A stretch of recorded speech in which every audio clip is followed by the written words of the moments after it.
এটা তার কানের পাশে গোঁজা একগোছা বনফুলের ছবি। কিন্তু ফুল ছিঁড়ল কে? ফুলের গায়ে রক্ত কেন? প্রশ্ন করতেই একদল লোক রে রে করে তেড়ে এসে বলে, ফুল? সে তো নিজে থেকেই ছিঁড়ে গেছে।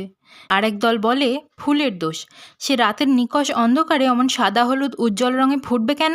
Irresponsible of her. আজ 14ই অগস্ট, আর কয়েক ঘন্টার মধ্যেই রাত নামবে। শহর থেকে মফস্বলে রাতের রাস্তাঘাটের দখল নেবে মেয়েরা। যে পথে হাঁটা তার সহজাত অধিকার, যে পথ নির্মাণ ও রক্ষণাবেক্ষণের জন্য সে নিজের উপার্জন থেকে ট্যাক্স দেয়, যে পথে তার সাথে কোনো অপরাধ হলে সমাজ তারই রক্তাক্ত দেহের দিকে আঙুল তোলে, আজ ৭৮তম স্বাধীনতা দিবসের রাতে সেই পথেই হাঁটার অধিকারের দাবিতে আন্দোলন করবে তারা। এটা সেই পথের ধারে ফুটে থাকা একগোছা বনফুলের ছবি। অযত্ন যার পরম বন্ধু, যে এই পথের ধারে ততদিনই সেফ যতদিন না অন্য কোনো পথ চলতি প্রাণীর চোখে পড়ছে সে।